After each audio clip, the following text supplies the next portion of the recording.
Hi எல்லாரும் எப்படி இருக்கீங்க? Welcome to our channel shades of Priya ராகுல். இன்றைக்கி நம்ம டேஸ்டியான சோயா குழம்பு ரெசிபி எப்படி செய்கிறதுன்னு தாங்க பார்க்க போகிறோம். வீடியோக்குள்ளே போகிறதுக்கு முன்னாடி நம்ம சேனலை சப்ஸ்கிரைப் பண்ணாதவங்க மறக்காமல் சப்ஸ்கிரைப் பண்ணிக்கோங்க. ஃபர்ஸ்ட் 1 டம்ளர் அளவுக்கு கொத்தமல்லி எடுத்துக்கோங்க. அது கூடவே 2 ஸ்பூன் சீரகம் ஆட் பண்ணிக்கோங்க. 1 ஸ்பூன் குருமிளகு, 1 ஸ்பூன் பச்சை கடலைப்பருப்பு, 2 பெரிய சைஸ் வரமிளகாய், கொஞ்சமாக கறிவேப்பிலை, இதை எல்லாத்தையுமே சேர்த்துட்டு ஸ்டவ்வை ரொம்ப லோ ஃப்ளேமில் வச்சுட்டு நல்லா வறுத்து எடுத்துக்கோங்க. ஒரு 5 மினிட்ஸ்க்கு இதே மாதிரி வறுத்தீங்கன்னா உங்களுக்கு பார்த்தாவே தெரியுங்க, லைட்டாக ப்ரௌனிஷாக கலர் சேஞ்ச் ஆகி வரும். ஸ்மெல்லும் உங்களுக்கு நல்லா வரும். நீங்கள் ஸ்டவ்வை மீடியம் அல்லது ஹை ஃப்ளேமில் வச்சிங்கன்னா சீக்கிரமாக இது கருகிடுங்க. அதோட டேஸ்ட்டும் நல்லா இருக்காது. ஸோ லோ ஃப்ளேமில் வச்சு நல்லா வறுத்து எடுத்துக்கோங்க.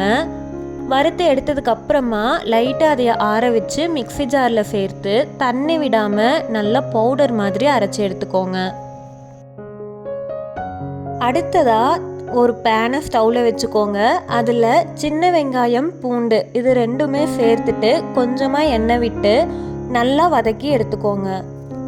வெங்காயம், பூண்டு ரெண்டுமே ஓரளவுக்கு வதங்கி வந்ததுக்கு அப்புறமா 2 தக்காளியை ஸ்லைசஸாக கட் பண்ணி எடுத்துட்டு அது கூட சேர்த்து நல்லா வதக்கி விட்டுக்கோங்க. 1 டேபிள் ஸ்பூன் கரம் மசாலா, கொஞ்சமாக மஞ்சள் தூள், அது கூடவே துருகி வச்சிருக்க தேங்காவை சேர்த்துட்டு வதக்கி விட்டுக்கோங்க.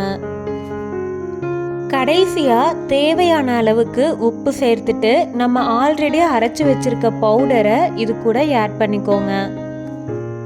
ஸ்டவ்வை ஆஃப் பண்ணிவிட்டு நல்லா ஆறினதுக்கு அப்புறமா மிக்ஸி ஜாரில் எடுத்துட்டு கொஞ்சமாக தண்ணி விட்டு நல்லா பேஸ்ட் மாதிரி அரைச்சி எடுத்துக்கோங்க. இப்போது ஒரு பாத்திரத்தில் தண்ணியை நல்லா கொதிக்க வச்சு எடுத்துக்கோங்க. தண்ணி நல்லா கொதிச்சு வந்ததுக்கப்புறமா ஸ்டவ் ஆஃப் பண்ணிவிட்டு உங்களுக்கு குழம்புக்கு தேவைப்படுற அளவுக்கு சோயாவை அதில் சேர்த்து 5 மினிட்ஸ்க்கு அப்படியே விட்டுருங்க. 5 மினிட்ஸ்க்கு அப்புறமா அதை எடுத்து தண்ணியை ஃபுல்லும் ஃபில்டர் பண்ணி எடுத்து வச்சுக்கோங்க. அடுத்ததாக 2 பெரிய வெங்காயம், 1 தக்காளி, காரத்துக்கு தேவைப்படுற அளவுக்கு பச்சை மிளகாய் கட் பண்ணி எடுத்து வச்சுக்கோங்க.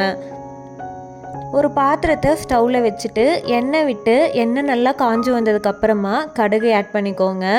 கடுகு நல்லா பொரிஞ்சு வந்ததுக்கு அப்புறமா நம்ம ஆல்ரெடி எடுத்து வச்சுருக்க வெங்காயம், மிளகாய், தக்காளி இதை 3மே இது கூட சேர்த்துட்டு நல்லா வதக்கி விட்டுக்கோங்க.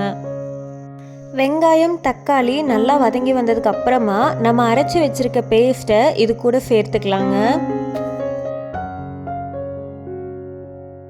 இப்போது இது நல்லா கொதிச்சு வர்ற வரைக்கும் ஸ்டவ்வில் விட்டுருங்க. லைட்டாக கொதிச்சு வரும்போது நீங்கள் ஆல்ரெடி தண்ணியில் போட்டு ஃபில்டர் பண்ணி எடுத்து வச்சுருக்க சோயாவை இது கூட சேர்த்துக்கோங்க. 2 மினிட்ஸ்க்கு ஸ்டவ்வில் விட்டு ஸ்டவ் ஆஃப் பண்ணிவிடுங்க. அவ்வளோதாங்க, நம்மளோட டேஸ்டியான சோயா குழம்பு ரெடி ஆயிடுச்சு. இது சாதத்துக்கு மட்டும் இல்லாமல் தோசை, சப்பாத்தி எல்லாத்துக்குமே நல்லா இருக்குங்க. மறக்காமல் வீட்டில் ட்ரை பண்ணி பார்த்துட்டு எப்படி இருக்குன்னு கமெண்ட்டில் மென்ஷன் பண்ணுங்கள்.